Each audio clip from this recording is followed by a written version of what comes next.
نحمده ونصلي على رسوله الكريم أما بعد فأعوذ بالله من الشيطان الرجيم بسم الله الرحمن الرحيم رب اشرح لي صدري ويسر لي أمري واحلل عقدة من لساني يفقهوا قولي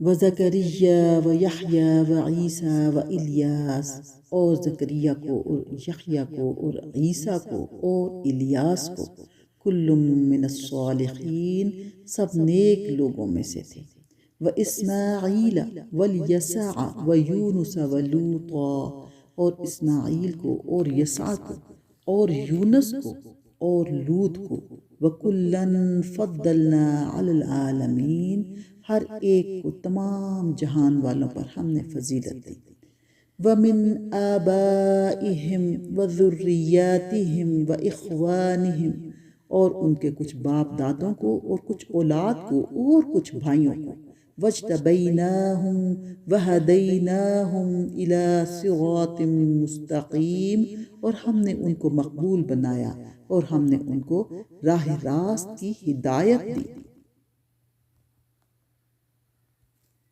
عزیزان گرامی، ابھی جو آیات پڑھی گئیں اس سے پہلے آیت نمبر 84 پڑھی جا چکی ہے، لیکن ان 4 آیات کا تسلسل ہے جس کا مضمون حضرت اسحاق علیہ السلام، حضرت مریم علیہ السلام اور حضرت عیسیٰ علیہ السلام اور حضرت اسماعیل علیہ السلام ہیں۔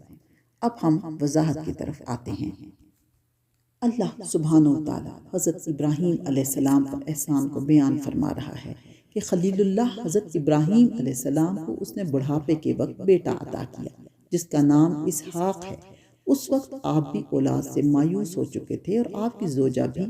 جو فرشتے بشارت سنانے آتے ہیں وہ قوم لوط کی ہلاکت کے لیے جا رہے تھے۔ ان سے بشارت سن کر حضرت سارہ بہت متعجب ہوئی۔ فرشتوں نے جواب دیا، اللہ کی قدرت میں ایسے تعجبات عام ہوتے ہیں۔ اے نبی کے گھرانے والوں، تم پر رب کی رحمتیں اور برکتیں نازل ہوں۔ اللہ بڑی تعریفوں والا اور بڑی بزرگیوں والا ہے۔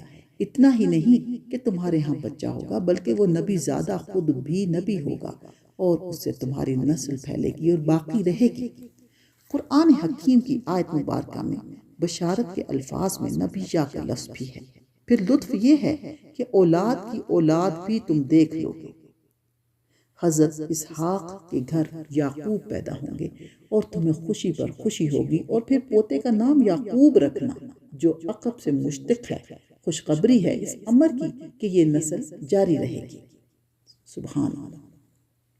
فی الواقعہ خلیل اللہ اس بشارت کے قابل بھی تھے۔ قوم کو چھوڑا، شہر کو چھوڑا، ہجرت کی۔ اللہ سبحانہ و تعالیٰ نے دنیا میں بھی انعام دیے، اتنی نسل پھیلائی جو آج تک دنیا میں آباد ہے۔ فرمان الہی ہے کہ جب حضرت ابراہیم نے اپنی قوم کو ان کے معبودوں کو چھوڑا، ہجرت کی، اللہ نے دنیا میں بھی انعام دیے، اتنی نسل پھیلائی، آج تک دنیا میں آباد ہے۔ فرمان الہی ہے کہ جب حضرت ابراہیم علیہ السلام نے اپنی قوم کو اور ان کے معبودوں کو چھوڑا تو ہم نے انہیں اسحاق اور یعقوب بخشا اور دونوں کو نبی بنایا۔ سبحان اللہ۔ یہاں فرمایا ان سب کو ہم نے ہدایت دی تھی اور ان کی بھی نیک اولاد دنیا میں باقی رہی۔ طوفان نوح میں کفار سب غرق ہو گئے، پھر نوح کی نسل پھیلی، انبیاء انہی کی نسل میں سے ہوتے رہے۔ حضرت ابراہیم علیہ السلام کے بعد نبوت انہی کے گھرانے میں رہی، جیسے کہ سورۃ العنکبوت میں ہے وَجَعَلْنَا فِي ذُرِّيَّتِهِ النُّبُوَّةَ وَالْكِتَابَ وَآتَيْنَاهُ أَجْرَهُ فِي الدُّنْيَا وَإِنَّهُ فِي الْآخِرَةِ لَمِنَ الصَّالِحِينَ۔ اور ہم نے نبوت اور کتاب ان کی اولاد میں ہی کر دی اور ہم نے دنیا میں بھی اسے ثواب دیا اور آخرت میں تو وہ صالح لوگوں میں سے ہے۔ اسی طرح سورۃ الحدید آیت نمبر 26 میں اللہ سبحانہ وتعالیٰ فرماتے ہیں وَلَقَدْ أَرْسَلْنَا نُوحًا وَإِبْرَاهِيمَ وَجَعَلْنَا فِي ذُرِّيَّتِهِمَا النُّبُوَّةَ وَالْكِتَابَ فَمِنْهُمْ مُهْتَدٍ وَكَثِيرٌ مِّنْهُمْ فَاسِقُونَ۔ بے شک ہم نے نوح اور ابراہیم علیہ السلام کو پیغمبر بنا کر بھیجا اور ہم نے ان دونوں کی اولاد میں پیغمبری اور کتاب جاری رکھی تو ان میں سے کچھ تو راہ یافتہ ہوئے اور ان میں سے اکثر نافرمان رہے۔ نبیوں میں سے آدم علیہ السلام کی اولاد میں سے اور جنہیں ہم نے نوح کے ساتھ کشتی میں لے لیا تھا، اور ابراہیم اور اسرائیل کی اولاد میں سے اور جنہیں ہم نے ہدایت کی تھی اور پسند کر لیا تھا، ان پر جب رحمان کی آیتیں پڑھی جاتی تھیں تو روتے گڑ گڑاتے سجدے میں گر جاتے تھے۔ پھر فرمایا ہم نے اس کی اولاد میں سے داود اور سلیمان علیہ السلام کو ہدایت کی۔ اس میں ضمیر کا مرجع نوح علیہ السلام کو کہا جائے تو ٹھیک ہے، اس لیے کہ ضمیر سے پہلے سب سے قریب نام یہی ہے۔ حضرت ابراہیم علیہ السلام کی طرف آتے ہیں، اس لیے کہ کلام انہی کے بارے میں ہے، قصہ انہی کا بیان ہو رہا ہے، لیکن بعد کے ناموں میں لوط علیہ السلام کا نام اولاد آدم میں ہونا ذرا مشکل ہے، اس لیے کہ لوط علیہ السلام خلیل اللہ کی اولاد میں نہیں بلکہ ان کے والد کا نام ماران ہے، وہ آزر کے بیٹے تھے تو وہ آپ کے بھتیجے ہوئے۔ ہاں، اس کا جواب یہ ہو سکتا ہے کہ با اعتبار غلبے کے انہیں بھی اولاد میں شامل کر لیا گیا، جیسے سورہ بقرہ کی آیت نمبر 133 میں حضرت اسماعیل علیہ السلام کو جو اولاد یعقوب کے چچا تھے باپوں میں شمار کر دیا گیا ہے۔ حضرت عیسیٰ علیہ السلام کو اولاد ابراہیم یا اولاد نوح میں گننا اس بنا پر ہے کہ لڑکیوں کی اولاد یعنی نواسے بھی اولاد میں داخل ہیں، کیونکہ حضرت عیسیٰ علیہ السلام بن باب کے پیدا ہوئے تھے۔ روایت میں ہے کہ حجاج نے حضرت یحییٰ بن یعمر کے پاس آدمی بھیجا کہ مجھے معلوم ہوا ہے کہ تو حسن حسین رضی اللہ عنہ کو حضرت صلی اللہ علیہ وسلم کی اولاد میں گنتا ہے اور کہتا ہے کہ یہ قرآن سے ثابت ہے، لیکن میں تو پورے قرآن میں کسی جگہ یہ نہیں پاتا۔ آپ نے جواب دیا کہ تو نے سورۃ الانعام میں آیت نمبر 84 میں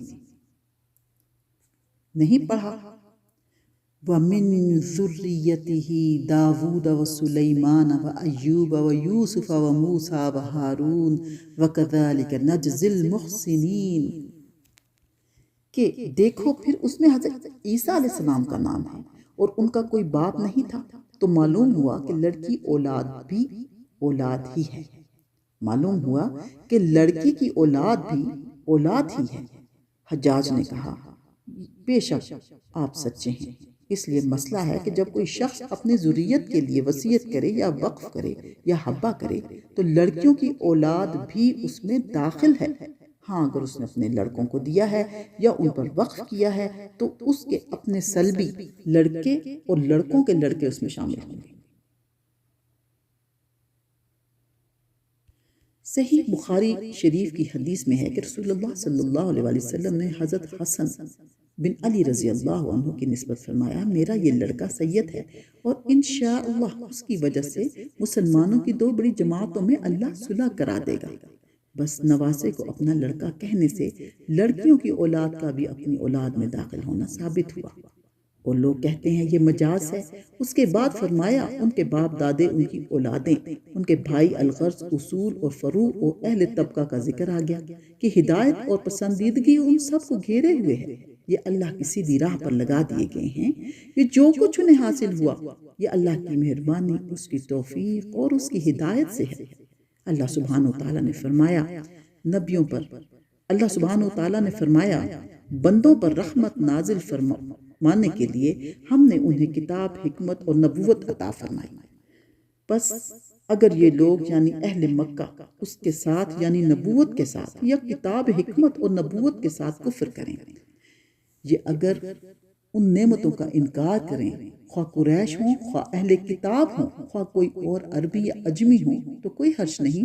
ہم نے ایک قوم ایسی بھی تیار کر رکھی ہے جو اس کے ساتھ کبھی کفر نہیں کرے گی، یعنی مہاجرین، انصار اور ان کی تابعداری کرنے والے، ان کے بعد آنے والے یہ لوگ نہ کسی امر کا انکار کریں گے، نہ تحریف، نہ رد و بدل کریں گے، بلکہ ایمان کامل لے آئیں گے، ہر حرف کو مانیں گے، محکم متشابہ سب کا اقرار کریں گے، سب پر عقیدہ رکھیں گے۔